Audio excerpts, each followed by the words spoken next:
레위기 25장 39절에서 55절까지 말씀입니다.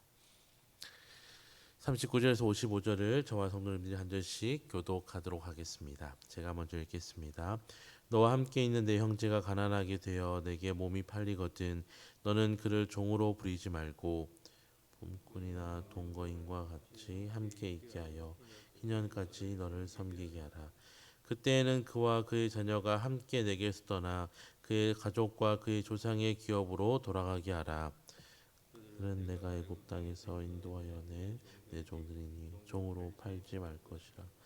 너는 그를 엄하게 부리지 말고 내 하나님을 경외하라. 내 종은 남녀를 망령하고 내 사방 이방인 중에서 취할지니 남녀 종은 이런 자 중에서 사올 것이며 또 너희 중에 거류하는 동거인들의 자녀 중에서도 너희가 사올 수 있고 또 그들이 너희와 함께 있어서 너희 땅에서 가정을 이룬 자들 중에서도 그리할 수 있은즉 그들이 너희의 소유가 될지니라. 그들이 너희의 손의 기업으로 주어 소유가 되게 할 것이라. 이방인 중에서는 너희가 영원한 종을 삼으려니와 너희 종족 이스라엘 자손은 너희가 비참하게 부리지 말지니라. 만일 너와 함께 있는 거류민이나 동거인은 부유하게 되고 그와 함께 있는 내 형제는 가난하게 되므로 그가 너와 함께 있는 거류민이나 동거인 또는 거류민의 가족의 후손에게 팔리면 그가 팔린 후에는 그에게는 속량받을 권리가 있나니 그 형제 중 하나가 그를 속량하거나 또는 그의 삼촌이나 그의 삼촌의 아들이 그를 속량하거나 그의 가족 중 그의 살부치 중에서 그를 속량할 것이요 그가 부유하게 되면 스스로 속량하되 팔린으로부터 희년까지를 그 산저와 계산하여 그 연수를 따라서 그 몸의 값을 정할 때에 그 사람을 섬긴 날을 그 사람에게 고용된 날로 여길 것이라. 만일 남은 해가 많으면 그 연수대로 팔린 값에서 속량하는 값을 그 사람에게 도로 주고 만일 희년까지 남은 해가 적어 그 사람과 계산하여 그 연수대로 속량하는 그 값을 그에게 도로 줄지며 주인은 그를 매년의 사건과 같이 여기고 내 목전에서 엄하게 부리지 말지니라. 그가 이같이 속량하고 이르는 것은 그가 그와 자녀에게 하여 함께 읽겠습니다. 이스라엘 자손은 나의 종들이 됨이라. 그들은 내가 애굽 땅에서 인도하여 낸 내 종이요 나는 너희의 하나님 여호와이니라. 아멘. 오늘 본문은 종에 대한 규례를 기록합니다. 동족인 이스라엘 사람이 가난하게 되어서 종으로 팔려왔을 때 하나님께서는 그들을 종처럼 부리지 말고 이를 도우러 온 품꾼처럼 대우하고 희년에는 돌려보내도록 명령하셨습니다.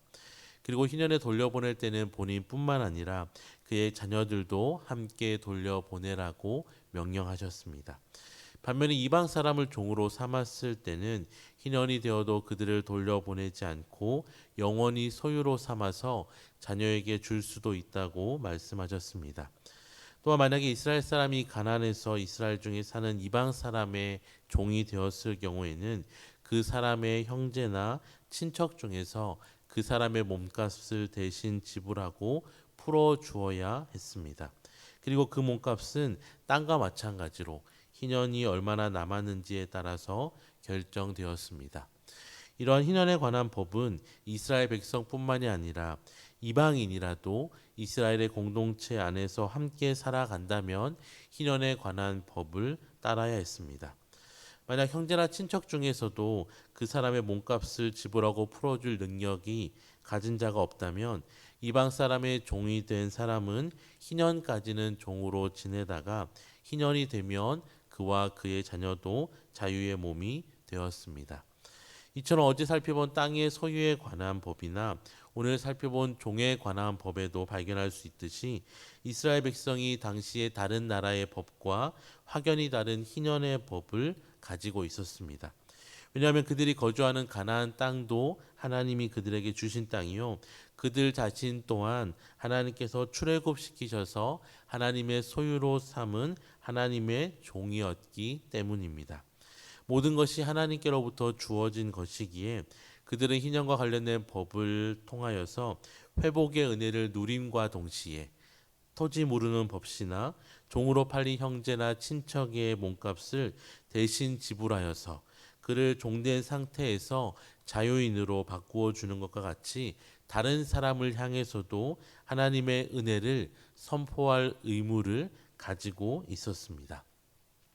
사랑하는 성도 여러분, 이스라엘 백성의 삶 속에서 하나님께서는 이러한 법을 통하여서 하나님의 주신 은혜를 그들이 누리도록 하셨습니다. 또한 거기에서 그치는 것이 아니라 하나님의 은혜를 경험한 그들이 이제는 함께 이웃된 공동체를 향하여서 은혜를 베푸는 삶을 살아가도록 명령하셨습니다. 오늘날 우리는 더 이상 종이 없는 시대를 살고 있지만 이 법이 보여주고 있는 베풀고 섬기는 정신은 여전히 오늘날을 살아가는 우리가 어떻게 살아야 하는지를 잘 보여줍니다. 특별히 오늘날 점점 공동체가 힘을 잃어가고 느슨해져가는 시대 속에서 우리는 서로를 향하여서 끊임없이 섬기고 나누는 삶을 살아가야 합니다. 마치 초대교회가 그들의 소유를 나누어서 공동체 안에서 가난과 궁핍으로 인하여서 고통받는 자가 없도록 한 것처럼 우리를 특별히 침산제일교회라는 신앙의 공동체로 우리를 불러주셨다는 것을 기억하며 나만을 위한 신앙생활에서 그치는 것이 아니라 함께 공동체된 서로를 향하여서 사랑과 섬김을 그치지 않아야 할 것입니다. 초대교회의 그러한 삶들이 그 시대의 사람들에게 칭송을 받았던 것처럼 오히려 사랑과 섬김이 사라져가는 이 시대 속에서 성도 간의 사랑과 섬김뿐만이 아니라 더 나아가서 우리의 세상 속의 이웃을 향한 사랑과 섬김의 모습은 하나님께는 영광이요 이웃에게는 복음을 전하는 통로가 되어질 것입니다. 나부터 먼저 사람과 섬김의 마중물이 되어서 우리 교회의 공동 기도문처럼 주님께 칭찬받는 교회, 성도가 자랑하는 교회, 세상이 인정하는 교회가 바로 그때에 되어질 것입니다. 우리 이 새벽에 기도하실 때에 먼저 우리 자신을 위하여서는 우리 자신이 사랑과 섬김의 마중물이 되어지도록 기도하시고 또한 우리 교회가 세상을 향한 사랑과 섬김이 날이 갈수록 더욱더 풍성하여져서 주님께 칭찬받는 교회, 성도가 자랑하는 교회, 세상이 인정하는 교회가 되게 해달라고 기도하시는 저와 모든 성도님들이 되시기를 주님의 이름으로 축원합니다. 기도하겠습니다. 이스라엘 백성을 출애굽시키시고 그들을 하나님의 소유 삼아서 열방 속에서 하나님의 영광을 드러내도록 자녀 삼으신 하나님 아버지, 부족하고 연약한 우리이지만 우리 또한 하나님의 소유 삼아 주시고 구원의 은혜를 허락하여 주심이 감사합니다. 하나님의 사랑을 먼저 받은 우리가 이제는 다른 성도들을 향하여서 사랑과 섬김의 마중물이 되게 하시고 세상 속의 이웃들을 향하여서 사랑과 섬김을 베푸는 우리 자신과 교회 되게 하셔서 세상 속에서 하나님의 영광을 드러내는 빛과 소금의 사명을 잘 감당하게 하여 주시옵소서. 감사드리며 예수님의 이름으로 기도드립니다. 아멘.